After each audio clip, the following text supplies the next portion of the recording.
और ऐसे में चलिए आगे बढ़ते हैं, रुक करते हैं आज की दूसरी बड़ी खबर का। आपको बताने कि दिल्ली कूच को तैयार किसानों को फिलहाल हरियाणा पुलिस ने अपनी सीमाओं पर रोक रखा है। वहीं दिल्ली में भी इससे लेकर सुरक्षा के पुख्ता इंतजाम किए गए हैं।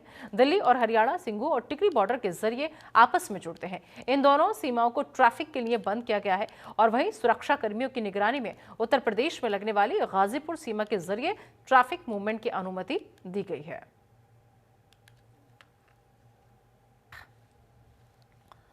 तो फिलहाल तस्वीरें सिंघू बॉर्डर से आपको हम दिखा रहे हैं कि किस तरीके से बॉर्डर पर सुरक्षा कर्मियों की निगरानी में पूरी तैनाती जो है सुरक्षा कर्मियों की गई है।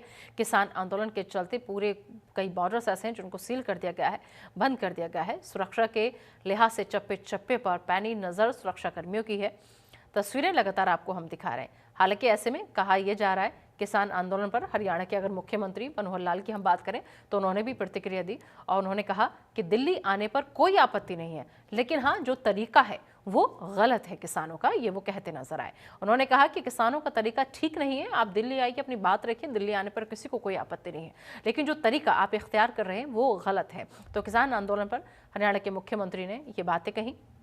तो किसान आंदोलन के चलते देखिए तस्वीरें लगातार आपको हम दिखा रहे हैं कि किस तरीके से सुरक्षा के पुख्ता इंतजाम किए गए हैं और बॉर्डर पर सुरक्षा कर्मियों की निगरानी है। ड्रोन के जरिए चप्पे चप्पे पर नजर जो है वो रखी जा रही है। किसान आंदोलन के चलते सिंघू बॉर्डर पूरी तरह से बंद है, जिसका असर दिल्ली की आवाजाही पर भी पड़ रहा है। दिल्ली एनसीआर के आसपास के जितने इलाके हैं सभी जगह पर पड़ रहा है, क्योंकि भयंकर जाम की स्थिति से ये तमाम इलाके जो हैं वो जूझ रहे हैं। ऐसे में जो आम लोग हैं वक्त पर दफ्तर जाना चाहते हैं, नौकरी पेशा लोग हैं, बच्चे स्कूल जाना चाहते हैं, लेकिन सभी लोग देरी से पहुंच रहे हैं और दिक्कतों का, परेशानियों का सामना करना पड़ रहा है।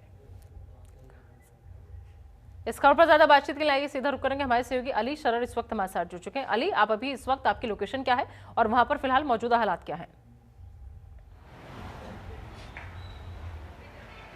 देखिए बिल्कुल नीता, इस वक्त हम यानी जनतंत्र की टीम शंभू बॉर्डर पर मौजूद है, जहां अब फिलहाल शांति है, क्योंकि जो 5 बजे किसान और केंद्र मंत्रियों की बीच जो चंडीगढ़ में बात होनी है उसके बाद ही निर्णय लिया जाएगा किसानों के नेताओं और किसानों द्वारा क्या उन्हें दिल्ली की तरफ कूच करना है या वापस जहां रुके हैं वहीं रुकना है। फिलहाल अगर दिल्ली पुलिस की तैयारी की बात की जाए तो दिल्ली पुलिस के जवानों के साथ सीआरपीएफ के जवान भी यहाँ तैनात हैं शंभू बॉर्डर पर।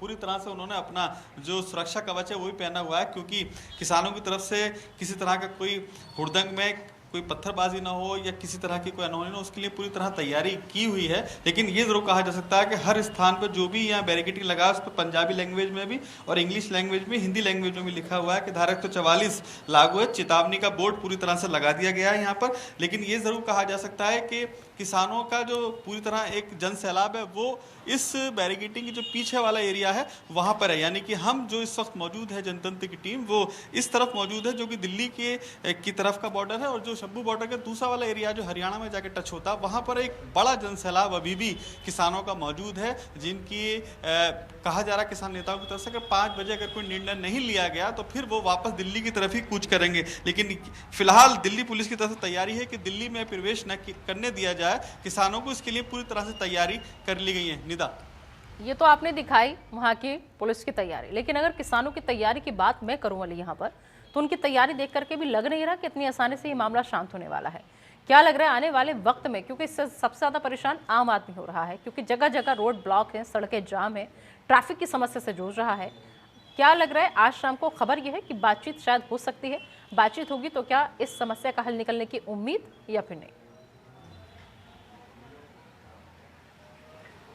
देखिए निदा, आपका सवाल बिल्कुल वाजिब है, क्योंकि 2 बार पहले भी वार्ता की जा चुकी किसानों से, लेकिन कोई निस्तारण नहीं हुआ। और अगर जाम की बात की जाए तो हज़ारों लाखों वाहन जो हैं वो पूरी तरह से जाम के शिकार हैं, और जो दिल्ली में के उस पार या इस पार आने वाले जो व्यक्ति हैं पूरी तरह से परेशान हैं। और अगर किसानों की तैयारी की बात की जाए, जैसे कि अभी आपने जिक्र किया निदा, तो पूरी तरह से किसान तैयारी में हैं, क्योंकि 6 महीने का वो राशन पानी भी लेकर अपने ट्रैक्टर ट्रॉलों के माध्यम से दिल्ली के बॉर्डर पर मौजूद है, जिनका ये कहना है कि अब वो दिल्ली की तरफ कूच करेंगे। यानी कि ये भी कहना यहाँ ज़रूरी होगा कि अगर वार्ता में कोई निस्तारण नहीं निकलता है, क्योंकि जो केंद्र मंत्री हैं लगातार सरकार के द्वारा जो भेजे गए चंडीगढ़ में वो यही निर्णय ले रहे हैं कि किसी तरह से भी किसान नेताओं से बातचीत हो और इस मामले का निस्तारण निकल जाए। लेकिन किसान नेता अपनी जिद पर अड़े हैं, क्योंकि उनका ये कहना है कि इस पूरे मामले को लेकर के जो उनकी मांग है वो सरकार तक पहुँचनी चाहिए। मूल्य समर्थन कानून लाना चाहते हैं वो, और इसी के ऊपर वो अपना यहाँ पर प्रदर्शन कर रहे हैं। लेकिन अब ये ज़रूर कहा जा सकता है कि अगर